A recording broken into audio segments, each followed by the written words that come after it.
Bonjour et bienvenue sur Écolo au boulot.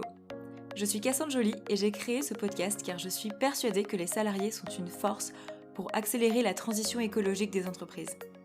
Avec ce podcast, prenez confiance en votre pouvoir et faites le plein d'idées pour agir concrètement. Alors maintenant, arrêtez de trier vos emails pour être écolo au boulot et concentrez-vous sur les actions les plus efficaces parce qu'il y a urgence à prendre soin de notre environnement. Je suis ravie de vous accueillir dans ce mouvement de professionnels qui osent faire changer les choses. Bonjour, aujourd'hui on est sur un épisode spécial Journée de la transition professionnelle écologique et solidaire qu'on enregistre en public.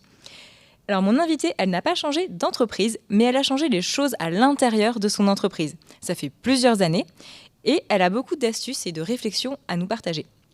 Et attention, on va démonter quelques idées reçues, comme vouloir sensibiliser ses collègues ou vouloir trier ses déchets. Bonjour Lucie et bienvenue. Bonjour. Dans la salle du Conseil de la métropole du Grand Lyon. Est-ce que toi aussi, ça te plaît de prendre la parole dans ce lieu de pouvoir ? Oui, oui, vraiment beaucoup.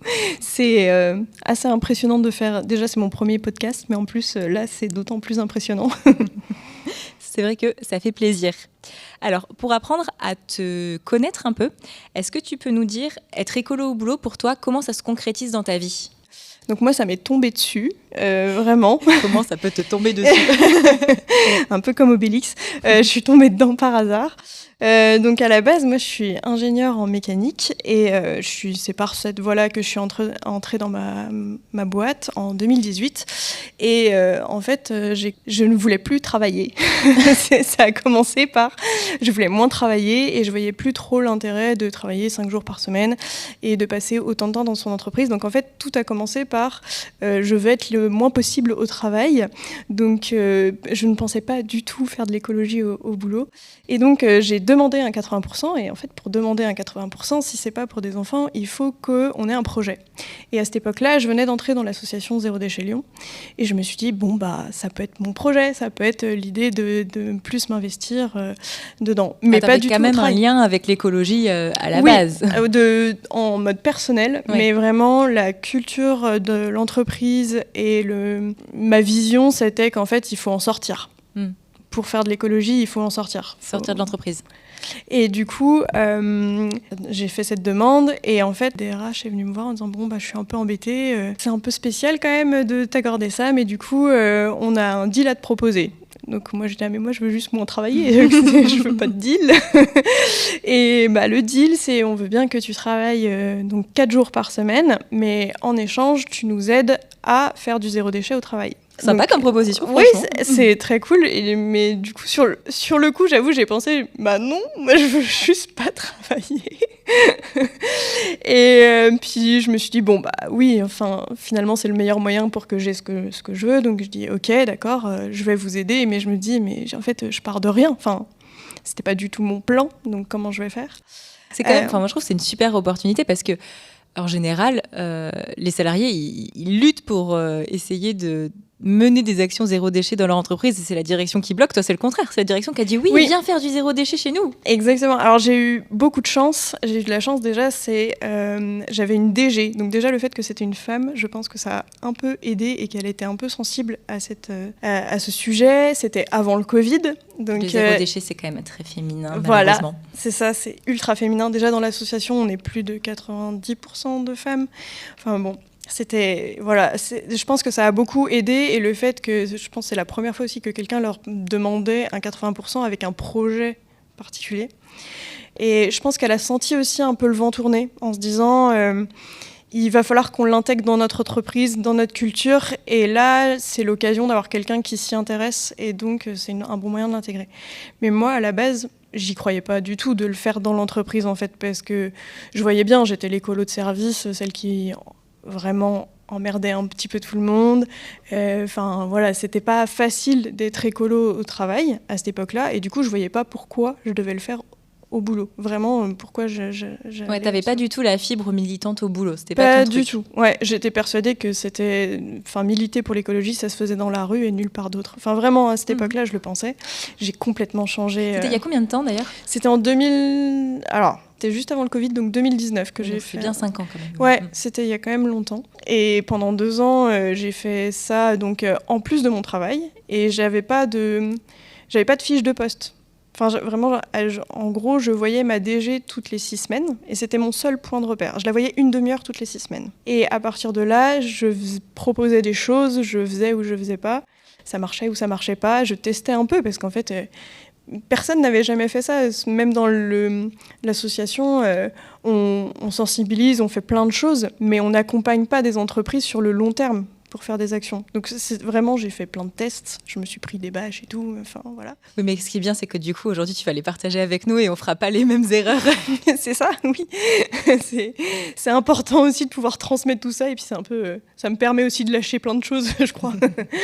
Mais du coup, j'ai fait ça et finalement, j'ai trouvé ça super cool. J'ai apprécié d'amener une partie de moi et mes convictions au travail parce que ça m'a permis de faire quelque chose qui me gênait énormément avant. C'est qu'avant, je séparais entre la Lucie de l'extérieur, militante, qui a énormément de convictions, plein de valeurs, et celle qui est au travail et qui ne pouvait pas forcément les dire tout le temps, c'était plus facile de pas le dire aussi. Enfin, c'est vrai. Hein. Oui, on n'a pas forcément envie d'être catalogué quand on est au travail. Voilà, c'est ça. Et puis, mon entreprise, c'est une très grosse entreprise américaine. Et globalement, c'est des hommes aussi dans la boîte, à peu près à 75%.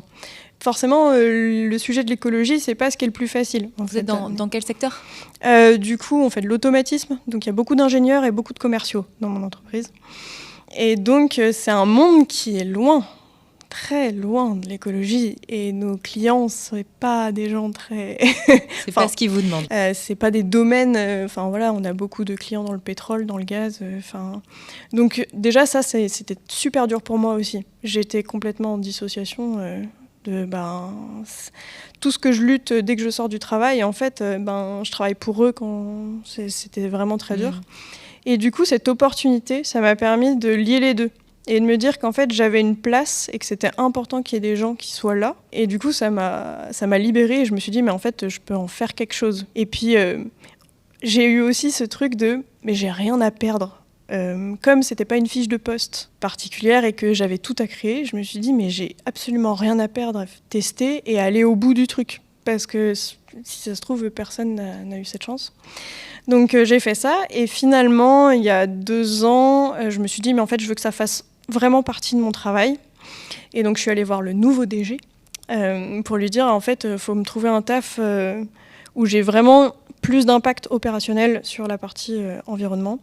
Et du coup, maintenant, je suis manager de l'environnement travail, donc ce qui veut dire que je fais des services généraux, mais à action environnementale. Par exemple, je vais réduire l'impact de la climatisation, de notre impact électrique, enfin tout ce qu'on fait en électricité. Et j'ai directement un impact sur les déchets parce que je suis responsable de tous les prestataires qui sont sur site. Donc c'est moi qui choisis les prestataires. Enfin, tout ça, j'ai de l'impact opérationnel maintenant. Tout ce qui se passe entre les murs de l'entreprise, tu as de l'impact dessus. Ok, super. Exactement. Alors, ça ne veut pas dire que c'est moi qui ai la décision finale. Faut pas le croire non plus. J'ai pas le pouvoir. Mais j'ai quand même un peu plus de décision et opérationnellement, c'est moi qui m'en occupe. Oui, déjà, c'est pas comme si tu allais voir la personne qui s'en occupe pour lui dire si tu faisais ça et si tu faisais ça et que tu allais entre guillemets lui casser les pieds. Là, tu as quand même un pouvoir de proposition. C'est ça. Et ceux qui le font, normalement, je suis leur chef. Donc, c'est bien. C'est quand même pas mal. Ok, donc ça a pu avoir cette évolution je le fais en plus de mon travail sans ligne directrice, ça maintenant c'est mon travail. Oui, c'est ça. Et puis en plus, donc comme c'est une très grosse boîte, on a des stratégies à avoir. Et donc moi je suis dans la stratégie greening. Alors j'aime pas ce mot, mais voilà, c'est une boîte américaine, donc forcément on dit greening. Ça fait tout de suite penser au greenwashing, mais vraiment moi c'est ce que je chasse par-dessus tout, et c'est vraiment un point sur lequel je sensibilise énormément mes directeurs et les gens, c'est le greenwashing, c'est non. Vraiment, c'est quelque chose... pas d'action de com' s'il n'y a pas d'impact. Ah ouais, vraiment, j'ai horreur de ça. Déjà, je suis pas capable de travailler si je vois pas la finalité et si je suis pas en accord avec. Donc...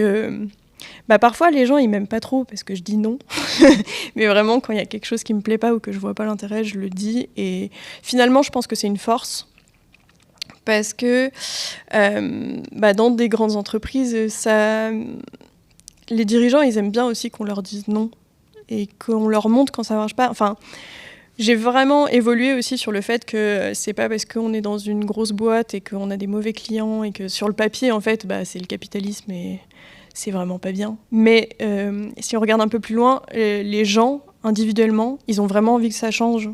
C'est des gens, si on leur propose des solutions, si on leur montre les problèmes, si on les sensibilise, dans le fond, ils aimeraient trop que ça change. Après, il y a la machine de l'entreprise qui fait qu'ils peuvent ou pas.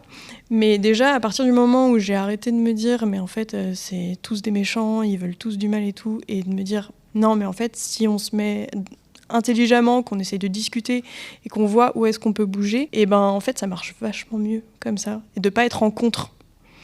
Ouais, l'idée c'est de les accompagner vers des choses très concrètes pour agir et pour changer ce qui peut être changé. Oui, c'est ça, et vraiment de leur dire en fait ça vous le faites depuis hyper longtemps, vous pensez que c'est bien mais c'est pas bien, je suis désolée, mais un exemple. Je sais pas, parce que par exemple il y avait tout un truc de quand certains clients viennent et qui sont, pour leur montrer qu'on fait des choses bien, on va louer un van électrique. Alors que, je sais pas, on peut leur proposer de venir en transport en commun. Enfin, genre, pour moi, ça, c'est du greenwashing. Ou faire, je sais pas, qu'est-ce qu'on pouvait faire Oui, alors, le sujet phare, ça, c'était les gobelets. Oui, on a mis toutes les entreprises, c'est un sujet. Alors ça, c'est vraiment, c'est le premier truc sur lequel j'ai agi et je suis très contente de ça. Mais en fait, les gobelets, c'est l'enfer. Tout le monde est persuadé que c'est recyclable. Ça ne l'est pas. Spoiler, aucun gobelet n'est recyclable, c'est pas possible. Les gobelets en carton, enfin, je parle vraiment des gobelets en carton où tout le monde. Mais si, ils sont marrons et il y a le petit cycle dessus, ça veut dire que c'est recyclable. Mais en fait, il est en verre. Mais en fait, il y a du plastique dedans pour que le liquide il passe pas à travers, donc c'est pas recyclable. Et ça, c'est le premier truc que j'ai agi. Et tout le monde pensait que c'était trop bien, en fait, mais pas du tout. C'est un peu ce que tu disais, tes collègues, ils sont pas forcément pleins de mauvaises intentions, ils savent juste pas parfois. Exactement, mais pour plein de choses. Et puis il y a aussi, on est nourri par plein de choses, les médias, ce qu'on voit, que certaines actions sont bonnes pour l'environnement et on se rend pas compte qu'elles sont pas bien et que derrière il y a des lobbies qui font qu'en fait, on a l'impression que c'est bien, mais pas du tout. Le recyclage, c'est pas une réussite. Enfin, c'est mieux que rien, mais c'est pas du tout la finalité en fait. Et moi, c'est le premier truc que j'ai vraiment voulu militer pour. Non, c'est pas la fin. Enfin, avoir différentes poubelles, c'est pas bien. Enfin, on partait quand même dans mon entreprise, du coup, il y avait pas de poubelle de recyclage quand je suis arrivée, donc on partait du très niveau loin. Zéro. On partait très très loin. On avait vraiment tous les clichés, vraiment tous les clichés y étaient. Donc pourquoi les gens ils voulaient pas recycler, enfin tout y était. Donc je partais très loin là-dessus. Et oui, même aussi donc à la fois au niveau des gens qui dirigent, mais aussi des collègues, ils veulent pas faire. C'est aussi que on est dans un autre environnement que chez eux, c'est pas forcément leurs outils, c'est pas forcément leurs décisions, et du coup ça leur demande un effort de bien faire, et parfois ils savent juste pas. Au début j'étais vraiment en mode mais pourquoi personne ne fait les bonnes choses comme je le dis, enfin vraiment j'étais trop vénère contre tout le monde. Je disais mais pourquoi personne ne vient avec sa gourde, c'est incroyable quand même. Et en fait j'ai vachement changé d'avis là-dessus et je me suis rendu compte qu'il y avait d'autres moyens de faire changer les gens et l'entreprise. Ok. Et justement, je voulais qu'on en vienne sur ce point-là. C'est-à-dire que quand on a préparé cet épisode, tu m'as dit que tu avais passé beaucoup de temps à sensibiliser tes collègues, à leur expliquer, à vouloir qu'ils changent, et que finalement, tu en étais un petit peu revenu en disant peut-être que c'est pas la bonne cible, ou en tout cas, c'est pas la cible unique. Il faut aller taper ailleurs, il faut aller taper plus haut. Est-ce que tu peux nous expliquer déjà comment tu en es arrivé là et comment tu fais ça ? J'en suis arrivée là parce que j'étais fatiguée. En fait, c'est épuisant de sensibiliser les gens et de suivre chacune des actions qu'ils font. Enfin, c'est vraiment épuisant plutôt que de changer le système. C'est exactement comme n'importe quelle lutte, en fait. De tout faire porter à l'individu, c'est lourd déjà pour les individus, mais c'est super lourd pour nous en tant que sensibilisation. Enfin, pour la sensibilisation, elle est infinie, du coup. Alors que si on met notre énergie sur changer le système, forcément, ça découle et c'est plus facile. Donc maintenant, je le vois comme faire un peu des rebonds. Donc déjà, j'essaye de me créer une espèce de communauté, des gens sûrs sur lesquels je peux compter et qui vont m'aider à porter la bonne parole, on va dire ça comme ça. Ceux-là, tu les as trouvés comment dans l'entreprise ? Petit à petit, en discutant des sujets, en voyant qui était intéressé. Et c'est aussi des gens qui sont venus vers moi, parce qu'en fait, à partir du moment où j'ai eu cette responsabilité greening, on va dire, j'ai été identifiée comme l'écolo. Et il y a des gens qui sont venus me parler en disant « Ah, mais j'aime trop c'est une trop bonne idée que tu parles de ça ». Et en fait, ils se sentaient tout seuls. Et du coup, ils sont venus me voir parce qu'ils se sentaient plus seuls. Et donc, à partir de là, je me suis dit « Ok, donc il y a des gens sur qui je peux compter ». Alors, souvent, c'est pas forcément des gens qui ont envie de faire changer les choses ou quoi, mais qui sont prêts à aider ou qui ont plein de questions. Et du coup, c'est un peu comme ça que j'ai trouvé plein de gens qui ont des expertises aussi. Il y a des gens, en fait, ils se rendent même pas compte qu'ils sont écolos ou qu'ils ont un sujet d'expertise. Souvent, les gens, par exemple, qui adorent faire du vélo, ils sont trop bons en vélo, ils se connaissent plein de choses sur le sujet, mais pour eux, ils sont pas écolos alors qu'ils viennent tous les jours en vélo. Et avec eux, je peux leur faire plein d'ateliers sur les vélos. Et du coup, déjà, moi, me décharger, mais en plus, avoir d'autres personnes qui parlent, puisque quand ça fait 5 ans qu'on parle d'un sujet, les gens ne vous écoutent plus. Donc moi, j'essaye d'avoir des relais un petit peu comme ça. Ça m'aide pas mal. Et puis aussi, il y a vraiment ce truc que je cherche à faire et qui marche vraiment bien. Alors je pense que ça marche bien parce que c'est une boîte américaine aussi, mais il y a tout un truc de culture. Créer une culture aussi, une ambiance qui est un petit peu différente, où les gens ils vont maintenant facilement parler d'écologie, où on sait qu'on peut en parler, on sait qu'on peut être soi-même. Ça se ressent en fait, ça, dans une boîte, et c'est complètement différent en fonction des boîtes. On sait qu'il y a des cultures différentes. Et donc si on arrive à créer à partir... des dirigeants, des managers, que ça redescende un peu plus, de dire en fait oui, ils valorisent des actions écolo, ils valorisent les actions des employés, et ça crée une culture où c'est ok d'en parler, c'est ok de faire du changement là-dessus. Oui, c'est pas mal vu de parler d'un sujet écologique dans l'entreprise. Mais alors attends, comment tu crées une culture dans l'entreprise ? C'est-à-dire que tu vas voir les managers et tu leur dis ce serait bien que tu les félicites quand ils amènent leur gourde. Alors, en fait, déjà, c'est que j'ai fait des actions qui touchaient tout le monde et c'était un changement, une décision. C'était des décisions. Les premiers gros trucs que j'ai faits, ça a été, par exemple, quand on a changé de bâtiment. Je suis allée voir notre DG, du coup, et je lui ai dit, là, on a une opportunité de fou. On change de bâtiment, on peut changer d'habitude. Donc, si on change de bâtiment, on va aller dans un bâtiment où il n'y aura pas de gobelets, il n'y aura pas de bouteilles d'eau. Donc, on va leur offrir des gourdes. Parce qu'on ne va pas leur demander de ramener des gourdes. Ça va être compliqué, ils vont dire que ce n'est pas de leur responsabilité et tout, ce que je peux comprendre. Du coup, c'est à l'entreprise de prendre cette responsabilité. Donc, on va offrir des gourdes à tout le monde et on va mettre des fontaines. Et donc ça crée tout de suite, en fait, quand tout le monde a une gourde, que ça se voit de l'extérieur qu'il n'y a plus de gobelets, qu'on a expliqué pourquoi il y en avait, ça commence à rentrer. En fait, c'est plein de petites actions comme ça, mais aussi, pour créer une culture, il y a aussi ce côté où il faut que les dirigeants et soi-même, on soit un peu exemplaires, parce qu'on ne peut pas demander aux gens de faire quelque chose ça va toujours être envoyé, oui, mais un tel, il fait pas ça, oui, mais la boîte, t'as vu ce qu'il nous propose et tout. Donc il y a un peu ce côté-là aussi à mettre en place. Et puis après, c'est que j'ai fait des millions d'événements, mais vraiment, j'en ai fait plein. Parfois, j'avais 2 personnes qui venaient, mais régulièrement, des événements, parfois un peu lambda, des trucs qui mangent pas de pain. Parler de tous les sujets ? Ouais, j'ai fait des cafés calcule ton impact carbone, plein d'ateliers zéro déchet, on a fait un compost Enfin, on a un composteur, du coup, on récupère notre compost. Qu'est-ce qu'on a fait ? On a fait des ateliers de réparation de vélos, plein de sujets. J'ai fait des conférences, j'ai fait venir des gens qui font des conférences. Après, j'ai une facilité, et ça, c'est clair. Je pense que je pourrais pas le faire dans n'importe quelle boîte parce que j'ai eu la chance d'avoir à chaque fois un DG ou une DG qui était sensible à ces sujets et qui avait envie que ça avance. Et dans ma boîte, c'est devenu une stratégie. C'est quelque chose même global, ils en parlent, c'est important, il y a des équipes qui travaillent dessus. Donc, c'est pas du tout quelque chose qu'on met à côté. Il y a une culture là-dedans et moi, je suis tombée un peu au bon moment et j'avais des connaissances pour le faire d'un point de vue opérationnel. C'est comme ça que ça marche. À créer cette culture. C'est vrai que tu parles beaucoup en fait, de changer l'environnement. C'est quelque chose qui est important quand on parle de changement de comportement. Notre comportement, il est influencé par notre environnement. Et donc, si je suis dans un environnement où, en fait, comme tu le dis, il n'y a pas de bouteille d'eau, je ne peux pas régler le chauffage ou la clim au maximum, exactement. Et que tout le monde vient à vélo, en fait, moi aussi, ça m'incite à rentrer dans ce cadre-là. Et tu parlais aussi de l'exemplarité des dirigeants. Est-ce que tu peux nous parler d'actions que tu as menées avec succès ou pas auprès des dirigeants pour les inciter à être exemplaires ? C'est pas le plus facile.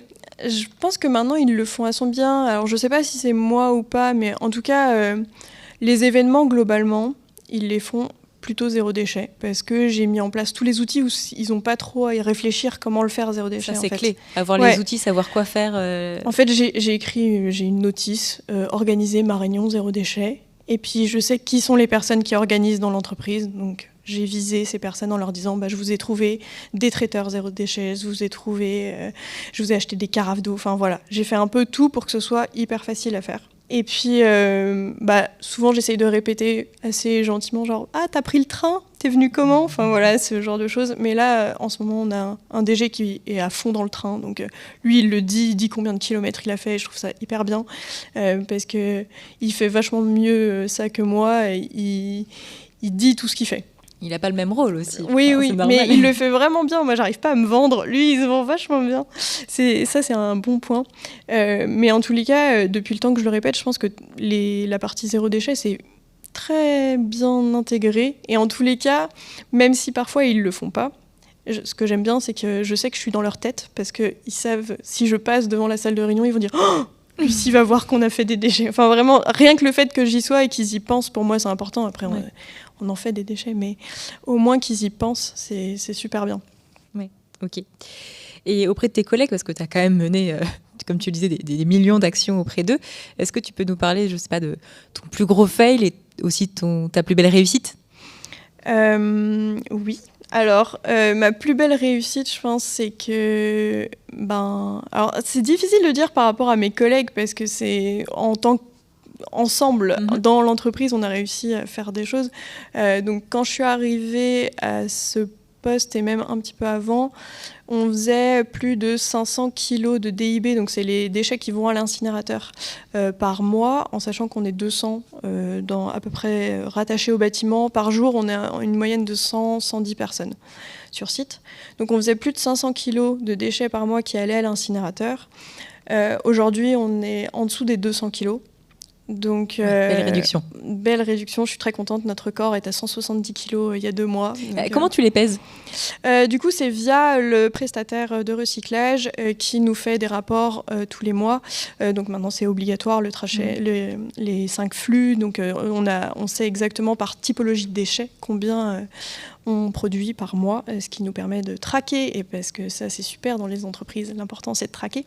Les indicateurs. Ouais, c'est ça. C'est ce qui montre que ça marche, en fait. Et puis, ça nous permet... Enfin, moi, ça m'a permis d'identifier ce qui faisait des déchets dans l'entreprise, par exemple. J'ai vu que c'était les événements, donc j'ai agi sur les événements avant d'agir sur les gens. Donc ça, c'est trop bien. Enfin, moi, je suis hyper fière. Je trouve que c'est un super... Mais tu as raison. Tu mets-le en avant comme ton directeur. En 2 ans, je trouve que c'est incroyable d'avoir descendu de plus de 300 kilos par mois de déchets. Donc, je suis hyper contente pour ça. Après, il y a beaucoup de choses que quand je repense aussi, il y a des choses que j'ai faites. Je ne sais pas qui ça touche exactement. Mais par exemple, il n'y a pas longtemps, j'ai gagné un prix dans mon entreprise et le prix était remis à Marrakech. Donc c'est un prix européen, mais c'était à Marrakech, bon, c'était la fête. Et c'était un prix pour tout ce que je faisais d'un point de vue environnemental. Et Bravo. Merci. Et en fait, du coup, on était 20 à le gagner en Europe, sur les, je sais plus, on est 30 000, 20 000 en Europe. Et on avait tous le droit de ramener quelqu'un. Et du coup, j'étais, ouais, mais comment on y va ? Oui. On se doute bien. Voilà, et donc moi j'ai fait, je veux bien le recevoir à Marrakech, il n'y a pas de souci, mais en fait j'y vais en train. Moi c'est hors de question que je prenne l'avion, je prends plus l'avion depuis 4 ans, je ne vais pas changer pour ça. Et donc après, moult décisions et tout, ok, j'y vais en train et tout ça. Parce que c'est beaucoup plus long en train ? Ah oui, j'ai mis 3 jours pour y aller et donc 3 jours pour revenir. J'ai pris le ferry, j'ai pris 6 trains aller, 6 trains retour. Et donc en tout il y avait 50 personnes qui allaient à cet endroit et donc les autres ont pris l'avion et moi je leur ai montré, j'ai fait un mail du coup au président de l'Europe de ma boîte que du coup c'était 30 fois moins d'impact carbone de prendre le train et que moi voilà je trouvais ça quand même un peu limite moi c'était hors de question que j'y aille en avion et du coup il m'a répondu t'as raison. Je me sens trop mal d'emmener 50 personnes à Marrakech là. Tout est déjà organisé, mais du coup, l'année prochaine, on essaiera de trouver un endroit où on peut tous y aller en train. Et ça, moi, j'étais trop contente. Je me suis dit, ok, c'est un peu perdu pour cette année. J'ai montré tous les gens qui étaient sur place quand ils ont su que j'étais venue en train. Ils se disaient, waouh, mais c'est incroyable et tout.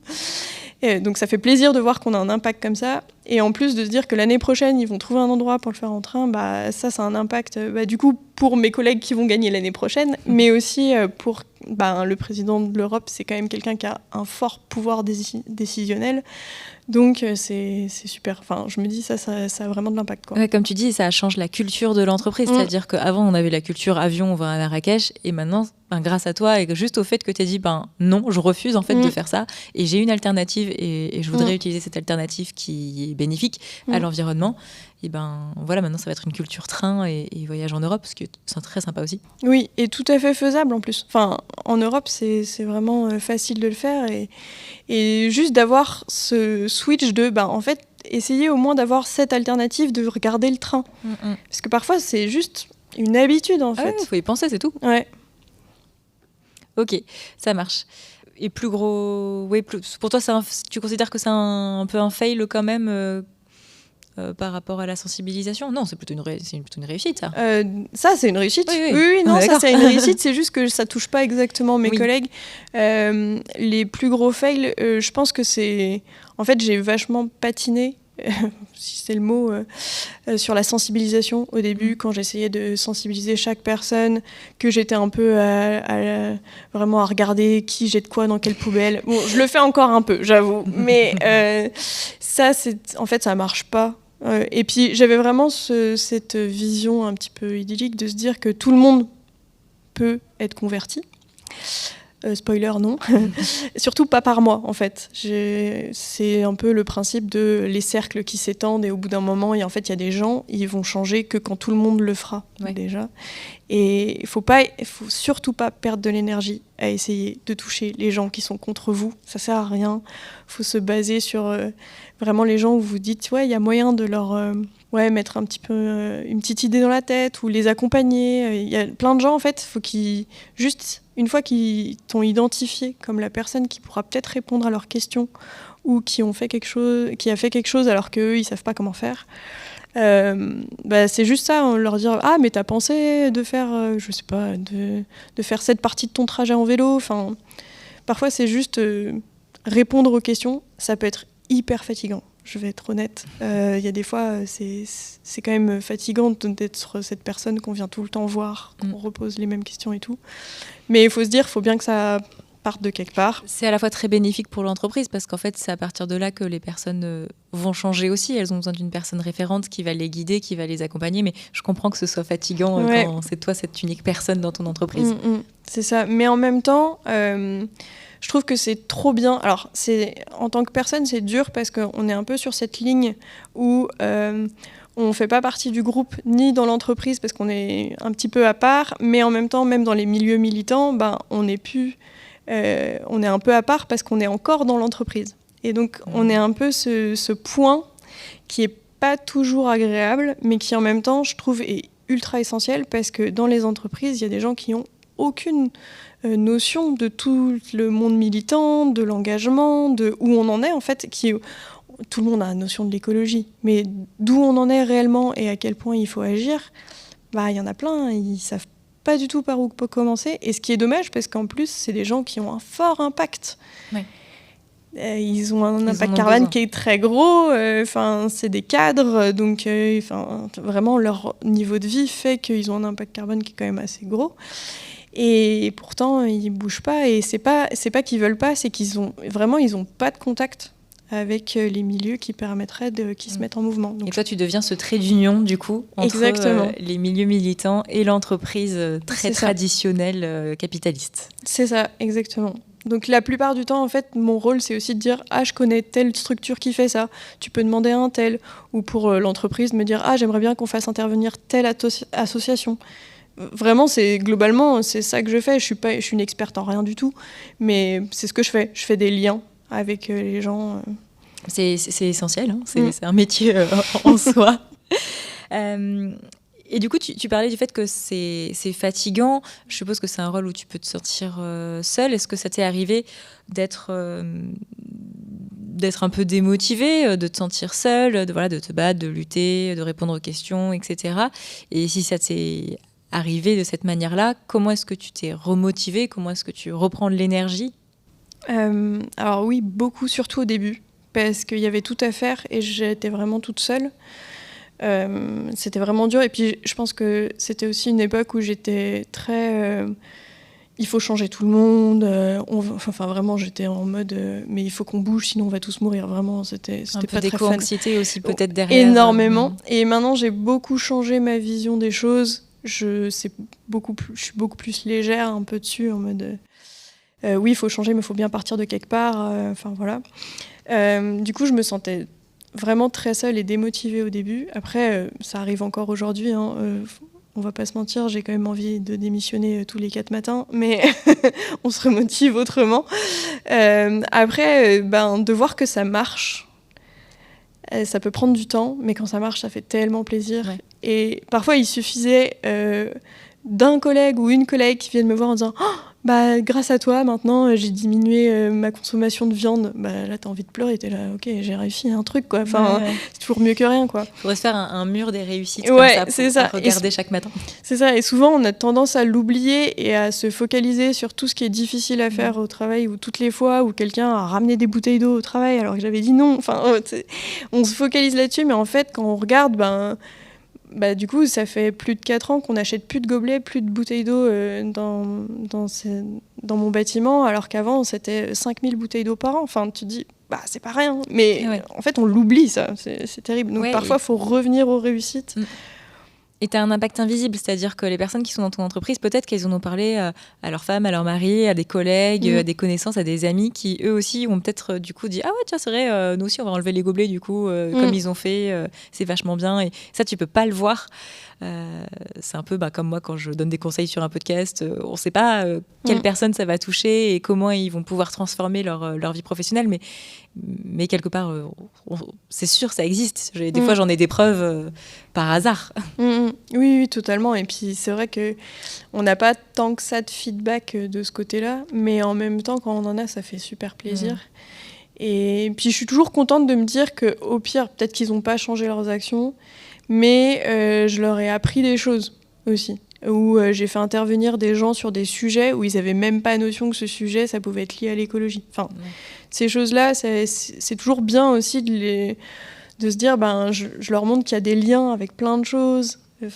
Ça, c'est trop cool de voir ça. Mais c'est vrai que c'est pas toujours facile. Et je suis persuadée qu'on peut pas faire ça toute sa vie. En tout cas, moi, je me vois pas faire ça toute ma vie. Ouais. Je trouve ça fatigant. Vraiment, je m'en rends compte. J'adore quand ça marche et tout, mais je pense que c'est important de se créer, de faire des espèces d'ambassadeurs, d'autres gens, des relais, et de se dire, là, vraiment ce que je pense en ce moment, ce qui est important. Et je pense que ce qui me motive, c'est de me dire, je mets tout en place pour que si je suis plus là, ça marche. Ouais. Et ce qui est important aussi, parce que c'est hyper fatigant moralement, je pense, de se dire, si je suis plus là, le château de cartes, il s'effondre. Oui, et ça met beaucoup de pression sur les épaules aussi, parce que on se dit, mais en fait, tout ce travail, tout ça, si je pars, il y aura personne qui le reprend. Enfin, c'est super dur psychologiquement de se dire, mais en fait, si ça se trouve, ça va pas suivre. Et donc de travailler maintenant pour que ça soit durable, que ça dépende pas que de moi, de plein d'autres gens, qu'il y ait d'autres gens qui soient motivés pour que ça reste. Et c'est là aussi que la culture, c'est important. Parce que du coup, si je pars et que ça ne se fait plus, normalement, il y a des gens qui vont dire mais pourquoi ça se fait plus ? Parce que c'est devenu une habitude, ça fait partie de la culture. Donc ça, c'est quelque chose sur lequel maintenant je travaille beaucoup aussi, plus que d'en mettre des nouvelles actions. C'est de faire en sorte que tout ce que j'ai mis en place, ou les nouvelles actions qui sont mises en place, elles soient ultra durables et ancrées vraiment dans l'entreprise. Ouais, structuré plutôt que passer sa vie à sensibiliser. Oui, c'est ça.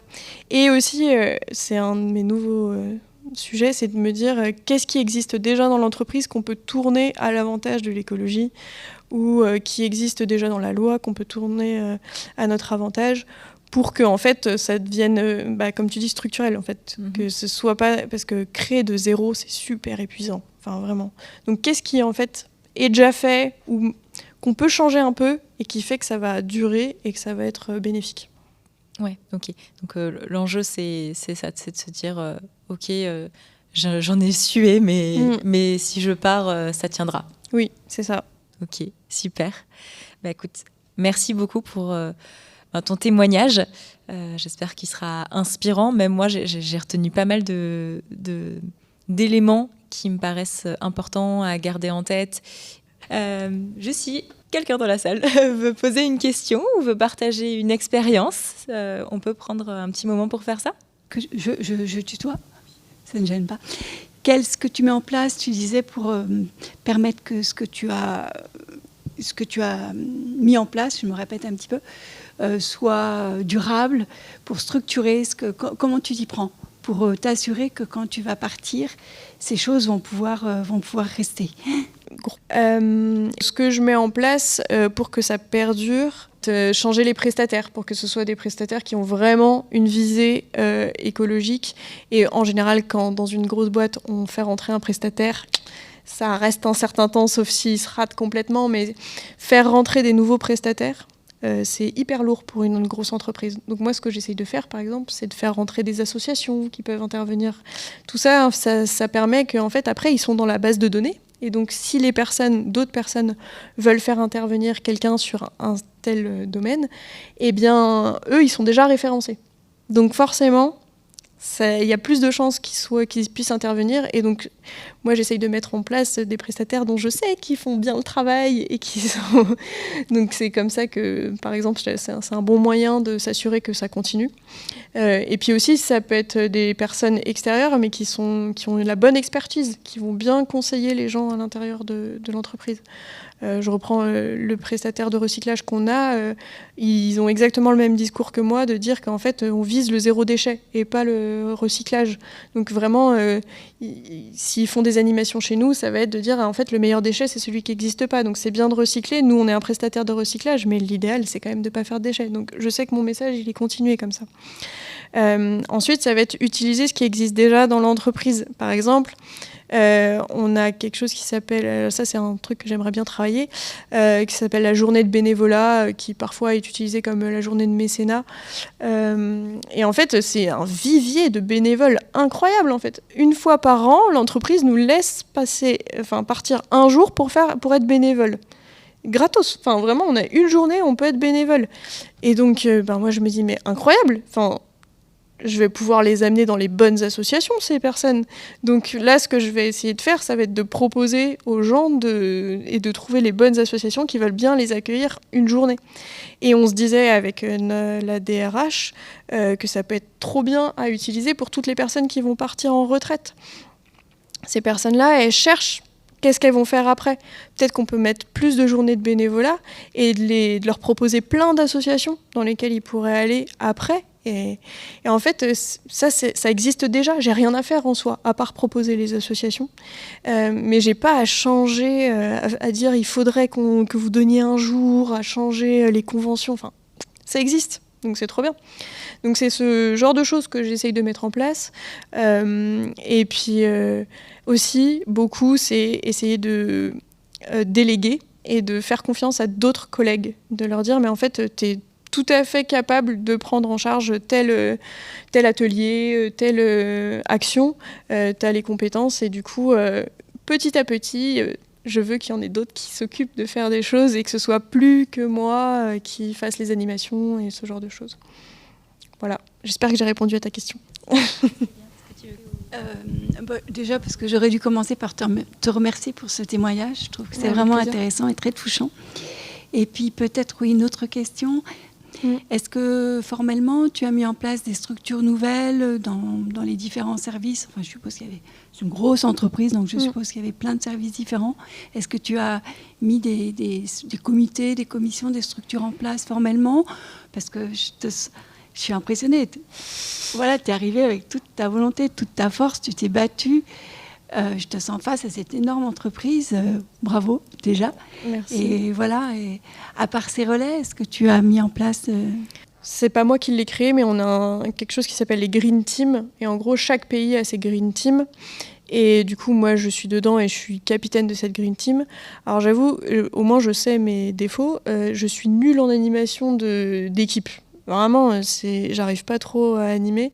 Et je fais pas de réunion où on se retrouve tous et on parle, on échange. Pour plusieurs raisons, c'est que déjà, dans ce type d'entreprise et avec les cadres, en général, la réponse c'est « j'ai pas le temps ». Donc c'est difficile de leur rajouter du travail. Donc je peux pas leur rajouter des réunions tout le temps. Donc ça, j'ai essayé, ça marche pas. Et par contre, j'ai fait un peu la technique qui est beaucoup plus utilisée maintenant dans les associations, c'est que je cible. Donc je vais parler spécifiquement à une personne en lui disant toi t'adores ce sujet, ok, bah avec toi on va faire que des actions sur ce sujet. Comme ils sont ciblés, ils se sentent un petit peu plus obligés d'en parler et ça marche beaucoup mieux. En tout cas moi c'est la méthode que j'ai trouvée qui marchait parce que sinon je me suis pris un paquet de vent quoi. Enfin, d'animer un groupe alors que c'est sur leurs heures de travail, qu'ils ont déjà la pression du travail, enfin c'est pas facile. Et par contre c'est moi qui prends en charge tout, de remonter d'un point de vue corporate tout ce qu'on fait, d'échanger avec les autres pays, genre pour leur dire voilà ce que j'ai mis en place dans tel bâtiment, voilà ce que vous pourriez mettre en place et tout. Les visiteurs, quand ils arrivent à l'accueil, ils ont une tasse et ils ont un gobelet. Et on leur dit, voilà, pour la journée, vous avez ça. Ici, il n'y a pas de gobelet. Et dans l'accueil sécurité, il y a marqué les poubelles, vous devez mettre là et tout. Et en fait, déjà, les gens qui viennent chez nous, ils sont là, ah ouais, c'est chelou chez vous, c'est particulier et tout. Et en fait, ça marche hyper bien. Et du coup, tous les gens des autres pays de ma boîte qui viennent, ils sont là, ah ouais, chez vous, on a la tasse et tout ça. Et en fait, petit à petit, ça fait son chemin. Et c'est des petits trucs comme ça, mais ça marche vachement bien. Eh bien super, merci énormément. Merci déjà à l'Institut Transition pour leur invitation, à la Métropole du Grand Lyon pour l'accueil. Et puis merci encore à toi Lucie pour ce témoignage. Merci Cassandre. À bientôt. Merci encore d'avoir écouté cet épisode jusqu'au bout. Et si vous cherchez d'autres idées, je vous conseille mon livre Écolo au boulot, 60 éco-défis pour agir. Publié aux éditions Jouvence et disponible chez vos libraires. Maintenant, à vous de jouer. Ciao!